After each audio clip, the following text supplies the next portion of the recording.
A esta hora tenemos un testimonio, Nicolás, buenos días. Buenos días, Juan Camilo.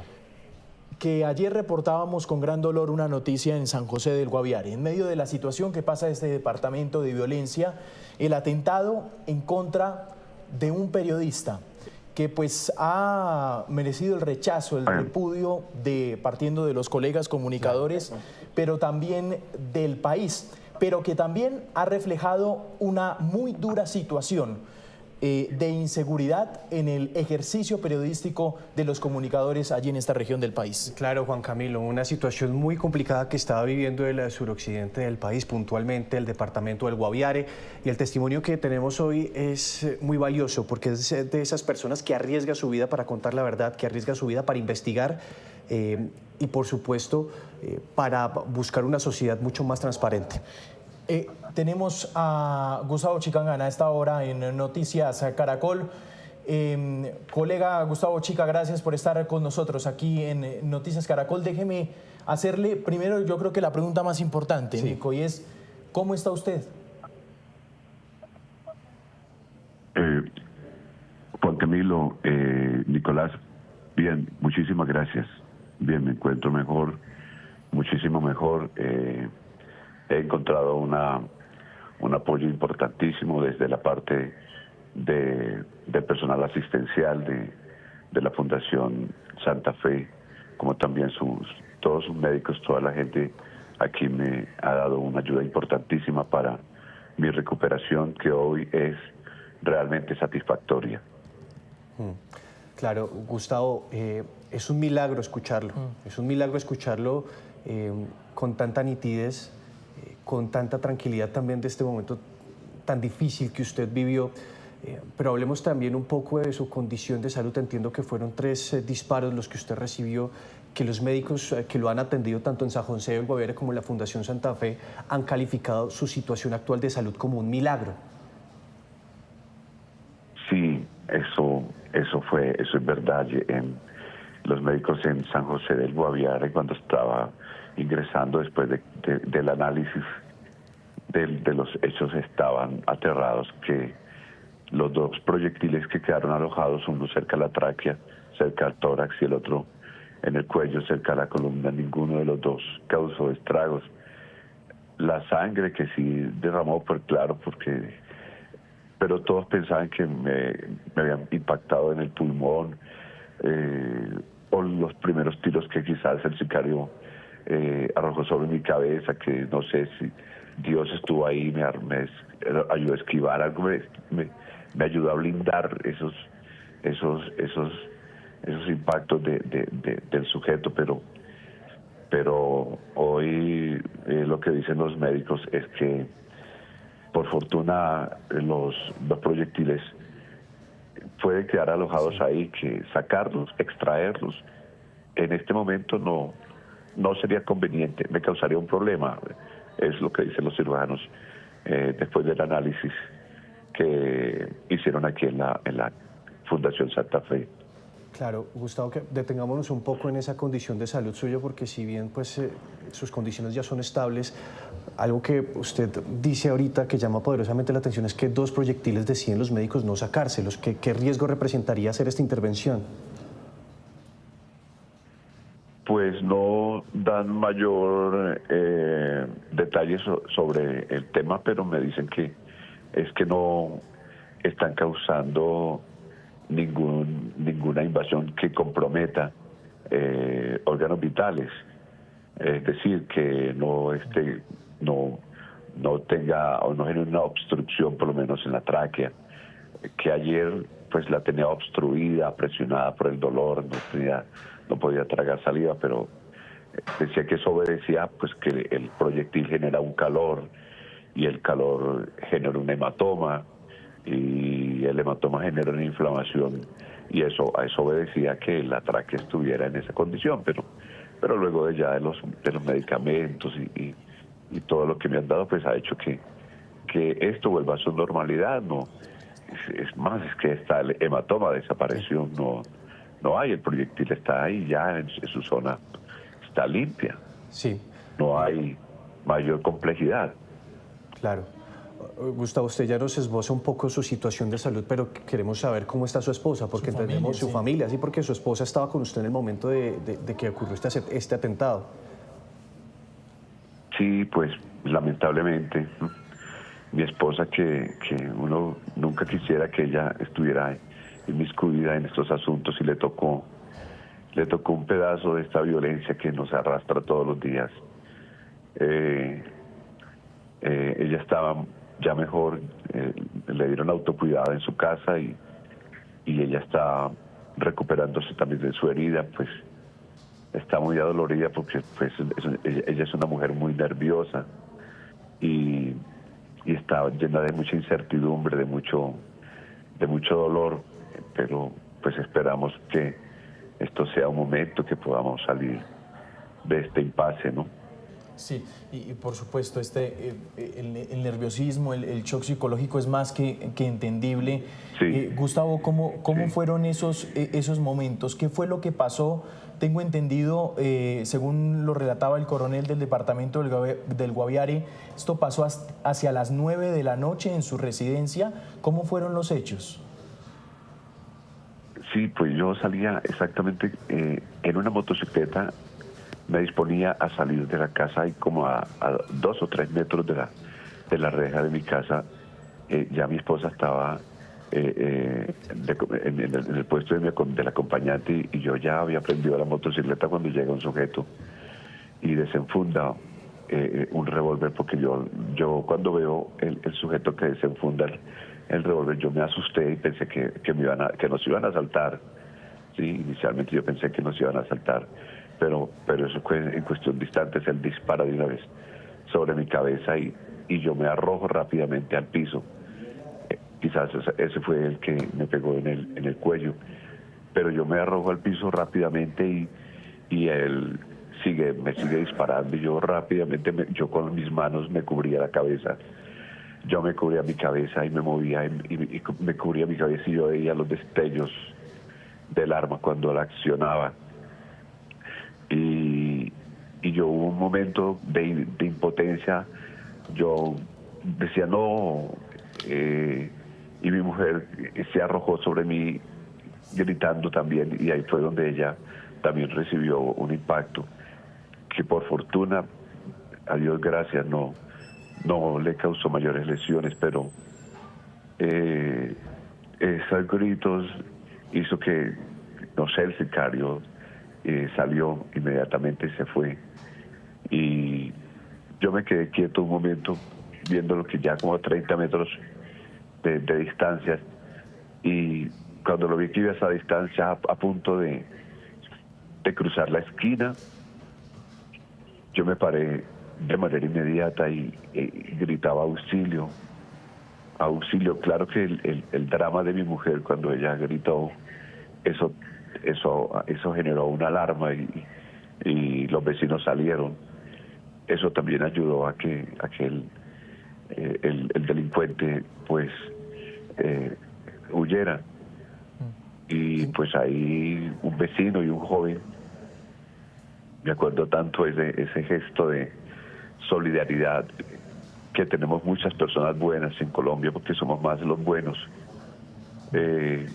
Sacaron una motocicleta y me subieron en ella, pusieron en la mitad, y el otro muchacho me sostenía del abdomen, y llegamos rápidamente al hospital, y el conductor de la motocicleta se bajó y me cargó hasta la camilla, y allí se da uno cuenta en medio de las precarias condiciones, porque es que el hospital de San José se está construyendo de nuevo y hay una unidad de urgencias provisional, pero allí me atendieron y fue rápido la médica y un médico.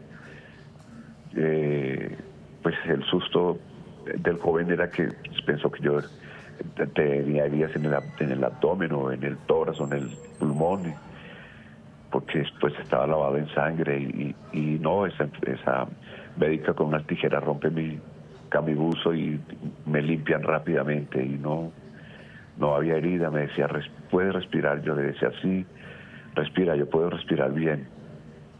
Ya se dieron cuenta que la sangre salida era del cuello y del brazo, entonces pues ya por parte mía hubo un respiro porque yo puedo respirar, pues estoy bien. Y ya los detalles, pues el protocolo, la radiografía, los impactos que estaban alojados, pero ya ellos no se atrevían, el cirujano no se atrevía a intervenir porque dijo no, está de pronto en una zona que compromete el riego sanguíneo hacia el cerebro o cualquier cosa, entonces que requería estudio, pues para eso necesitaba ser remitido a un centro de mayor complejidad, por eso me remitieron a Bogotá y por fortuna pues llegué aquí a la Clínica Santa Fe. Gustavo, tengo entendido por lo que usted ha contado, al delincuente se le encasquilla una bala que iba dirigida a la cabeza. Esa es una versión que cuenta el sujeto a un miembro que le interrogó. Es lo que dice, que es que el primer casquillo, la primera bala que iba dirigida hacia mi cabeza se le encasquilló. Yo la verdad, uno se llena de mucho susto, pero al mismo tiempo los reflejos míos era de esquivar los impactos, pero sí, yo pienso que sí, pero es que de manera inmediata de la acción el segundo y tampoco es que no, tampoco me pegó. Claro.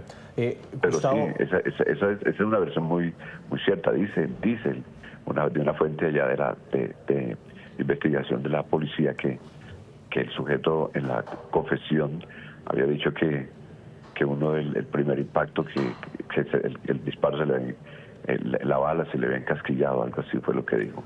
Claro, Gustavo, y después de lo que usted nos cuenta, pues en lo personal me sorprende mucho que podamos tener esta entrevista y este testimonio. Yo quiero conocer con más detalle si usted antes de este atentado había recibido amenazas por parte de alguna persona o algún grupo. Y también me inquieta algo, ¿usted estaba investigando algún tema que tal vez pudiera derivar en este atentado? Pues allá hay varios actores armados y mencionar uno, pero sí se estaba adelantando, allá se adelanta con bastante rigor el tema del orden público y la parte política, pero sí el tema del orden público en los últimos días tenía mucha inquietud en mí, el tema de los 7 militares asesinados en una emboscada por alias Calarcá, después el lamentable hecho de los campesinos que fueron asesinados allí y que aparecieron en una fosa común ahí en Calamar, y al siguiente día una motobomba, y veníamos narrando esa situación delicada, como se estaba transformando el orden público, cómo se estaba deteriorando el orden público en el departamento, y más pues aparece un grupo llamado ERPAC, que tal vez estaban buscando publicidad, que estaban buscando que se comunicaran sus mensajes, y yo en un diálogo que sostuve con mi directora, con Erika Alejandra, yo le decía, yo no le voy a hacer apología ni promoción ni divulgación a ningún comunicado de ningún grupo delincuencial, esa no es mi misión, y es que si alguna fuente oficial la da, pues yo me apoyo en ella y podemos decirlo, pero yo no le voy a seguir el paso a estos bandidos. Y claro. De todas maneras, en eso se quedó. Yo hice una noticia porque estos del ERPAC señalaban a un grupo con nombres declarándolos objetivo militar. Entonces ellos querían que nosotros les diéramos lectura a ese comunicado, y al renglón siguiente decía que si no, pues nos visitarían a nuestras propias casas como objetivo militar. Pero pues tampoco decía nombre, ¿no? Tampoco decía quién. Pero si no, lo enviaron a la cuenta que manejamos en Facebook. Claro, no, y es que le preguntaba eso porque hablando con las autoridades en el Guaviare, ellos dicen que detrás precisamente de ese atentado que sufrió usted lastimosamente, pues está alias Andresito, que precisamente es el cabecilla de este grupo que usted hace referencia, ERPAC. Sí, es lo que están investigando. Es lo que están investigando, pero el diálogo ayer con el coronel de la policía me decía que todavía hay otros cabos sueltos que podrían dar luces, a ver si es por ahí o, o cuál fue el determinador intelectual de quien pagó la cifra para poder ejecutar el atentado, ¿no? No sé, pero pues eso es lo que inicialmente dicen las autoridades, pero pues me toca esperar a ver qué otras pesquisas hacen sobre el particular, ¿no?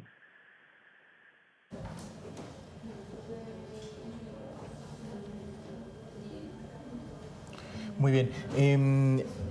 Gustavo, usted, y me gustaría centrarme en este tema de las amenazas.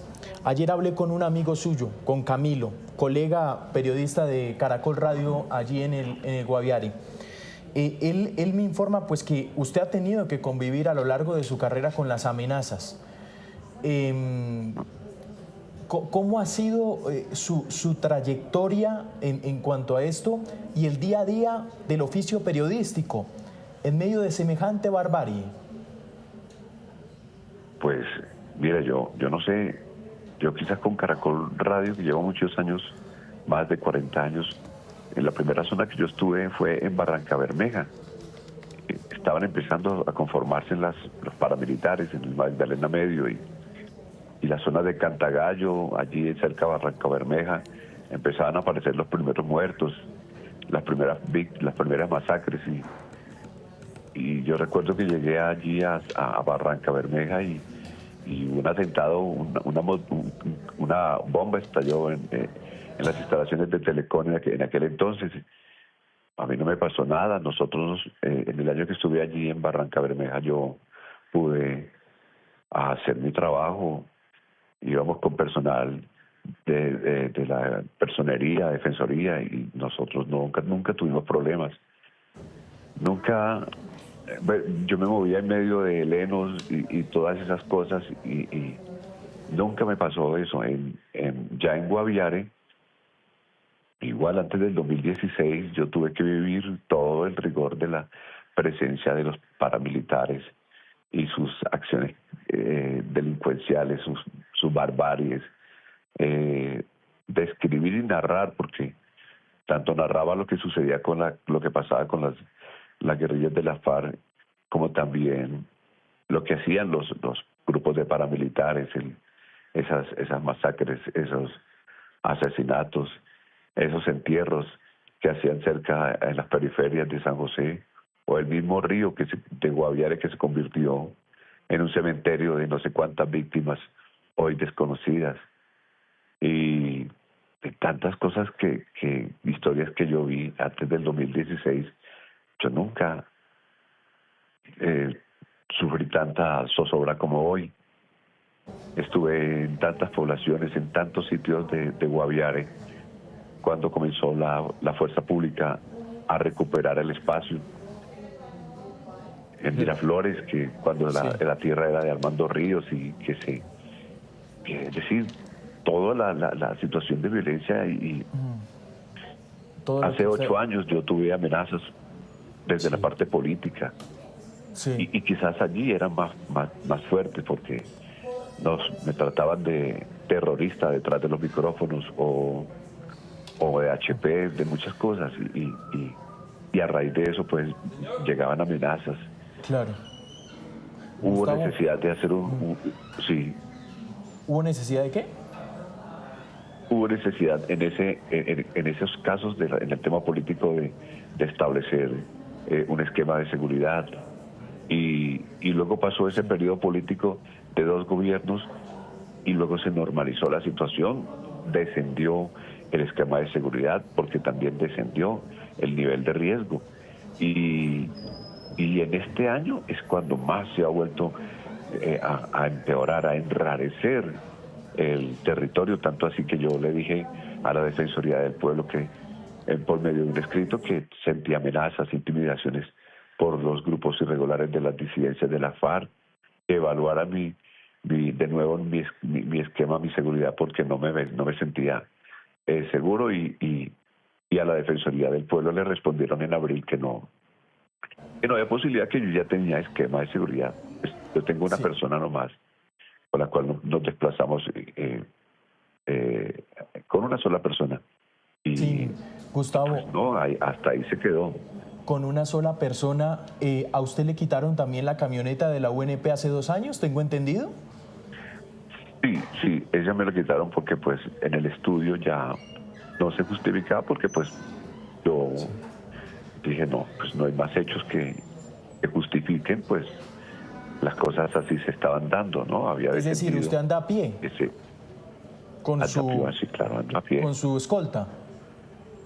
con mi escolta, correcto, A pie por San José del Guaviare recibiendo amenazas. correcto, correcto. Ni Gustavo, más ni menos, así es la situación. ¿y cómo regresar nuevamente a su municipio, a su pueblo? Después de todo esto que pasó, usted nos comenta las amenazas constantes, el riesgo de hacer su ejercicio periodístico, el riesgo para su familia. ¿Usted ya ha podido conversar con su familia? Pues, ¿qué va a pasar en el futuro inmediato si hay posibilidad de regresar a San José? Pues ese es un tema que estamos analizando y mi esposa pues ya me lo ha advertido que tenemos que hablar, que tenemos que replantear. Y yo en lo personal pues sí ya he dicho que en este momento no hay garantías para ejercer el oficio del trabajo de prensa, no hay garantías para poder escribir, para poder contar las historias, no hay ninguna garantía de parte del Estado para poder estar desarrollando mi oficio al lado de mi familia y en medio de tanta incertidumbre. En este momento no la hay. ¿Van a salir del país? No, no lo tengo previsto, no lo tengo previsto. Sí, Gustavo, déjeme hacerle una pregunta sobre las amenazas. El tono de estas amenazas, ¿usted ha notado que en los últimos meses, en los últimos años, por la situación de orden público en el Guaviare, han aumentado de una forma importante y considerable? Sí, sí, enormemente, enormemente.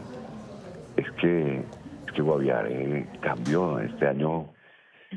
Jamás habíamos visto Guaviare tan sometido, un pueblo tan sometido a tantos grupos irregulares. Es que estamos en manos de los grupos irregulares. Y si llegan los disparos no sabemos de dónde están llegando, porque, y es para todos.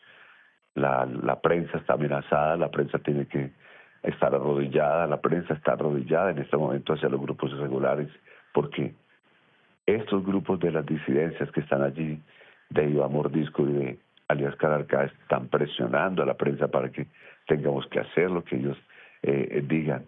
Todas sus acciones quieren que salgan con relucientes titulares, quizás en los medios regionales, y se ha transformado completamente la vida cotidiana de la población.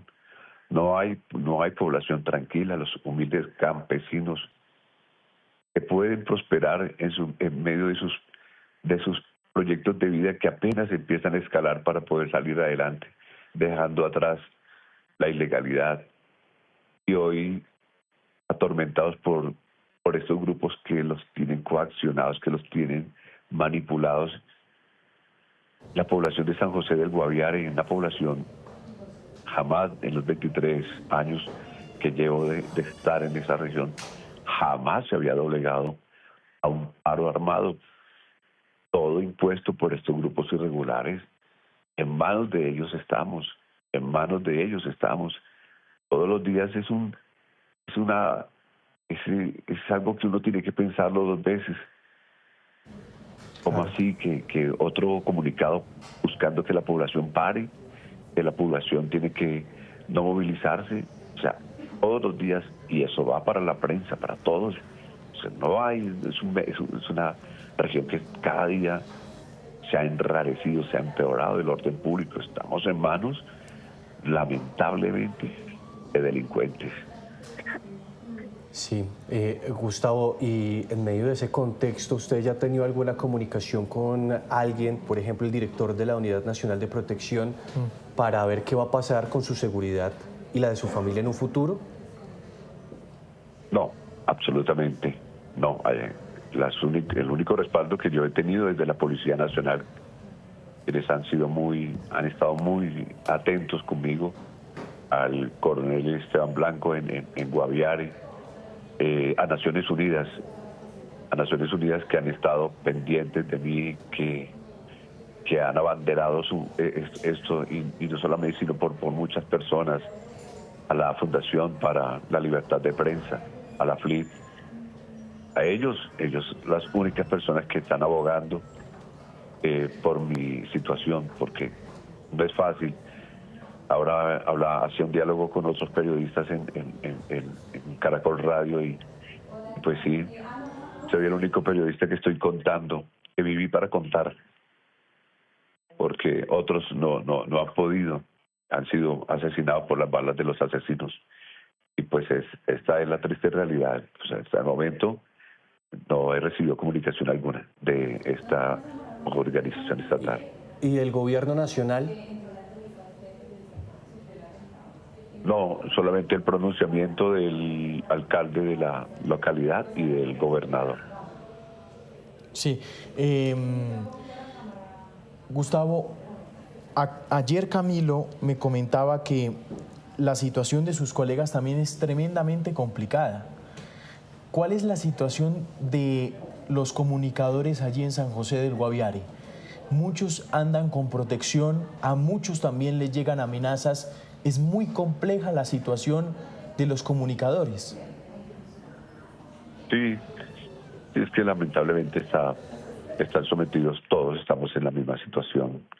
Erika Alejandra, Camilo, y todos están ahí sometidos en esa condición, haciendo su oficio bajo una presión completamente fuera de la tranquilidad. Tener un esquema de seguridad no es ninguna tranquilidad, porque se trastorna toda la vida privada absolutamente. Todas sus costumbres se transforman, porque yo ya lo he vivido. Nada de todo eso cambia. Nada de eso es bueno. Y lamentablemente con eso tenemos que convivir, con esquemas de seguridad. Es una prensa amenazada en la región. Esto aquí funciona, Gustavo y Nicolás, y usted me va a corregir. En muchas ocasiones, como usted también nos daba ciertos detalles al principio de esta entrevista, estos grupos delincuenciales les exigen a ustedes publicar cierta información y obviamente en el ejercicio periodístico, en el criterio, y como usted lo relató, muchas veces pues ustedes dicen no vamos a hacer la apología al delito, y ahí es cuando empiezan a recibir las amenazas, ¿no? Ante la negativa de publicar la información del interés de estos grupos armados. Y es que lo mencionaba ahorita también. Sí. Sí, exacto. Es que si no se da esa publicación, si no se da esa divulgación, es que tienen sus voceros que se mueven hasta por las redes sociales, tienen sus voceros que envían los mensajes intimidatorios cuando no se da información de estos grupos. Cuando yo menciono a los grupos de las disidencias de la FARC, a mí me llaman y me dicen, y me tratan mal, me tratan de HP para arriba. Y eso pasó en una llamada, en un directo que se hizo, porque tenemos una línea espontánea y ella sale al aire de una sección que se llama El Colmo, y allí salió un comandante guerrillero a tratarme mal y después es que después sale otro a disculparse. Esa es una situación tremenda. O sea, ellos quieren dominar como sea al medio, a los medios. Todos los medios quieren establecer ese dominio. O publicas, o presionamos, o intimidamos. Claro. Y Gustavo, ¿usted cree que todo esto que sucedió con usted puede cambiar las maneras en que usted toma las precauciones al momento de informar en el medio de comunicación al que usted pertenece?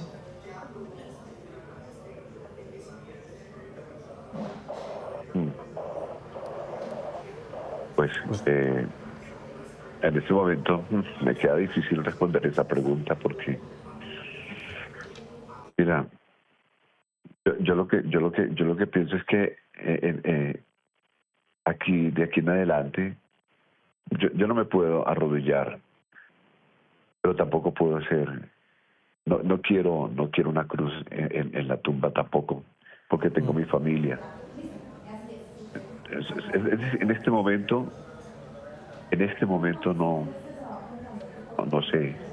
no sé qué hacer con mi vida. En este momento estoy apenas saliendo, cuidando apenas mi salud.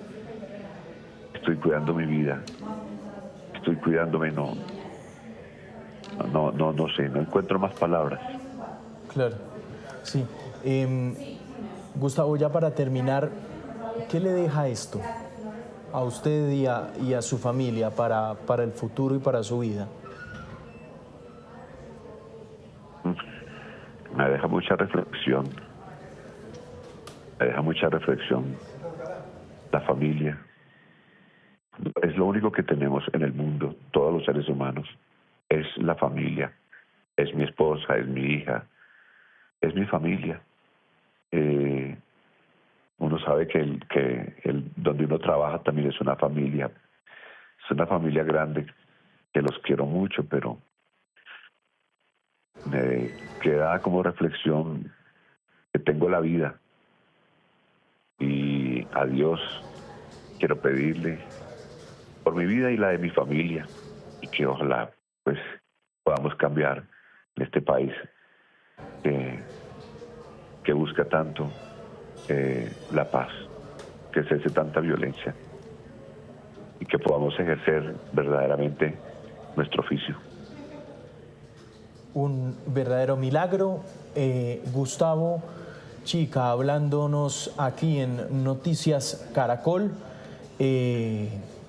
En sí, y Nicolás lo marcaba muy bien en el saludo, tener este diálogo ya es un milagro. Y Gustavo, créame que vamos a estar muy atentos de usted y muy atentos de sus colegas en San José del Guaviare, de la situación de inseguridad tan tremenda. Le agradecemos mucho sacar fortaleza en un momento tan complicado, tal vez uno de los más difíciles de su vida, para hablar estos minutos aquí y compartirnos su testimonio en Noticias Caracol. Gustavo, gracias y un abrazo para usted, para su esposa y su familia. Muchas gracias por sus palabras, muchas gracias por la solidaridad.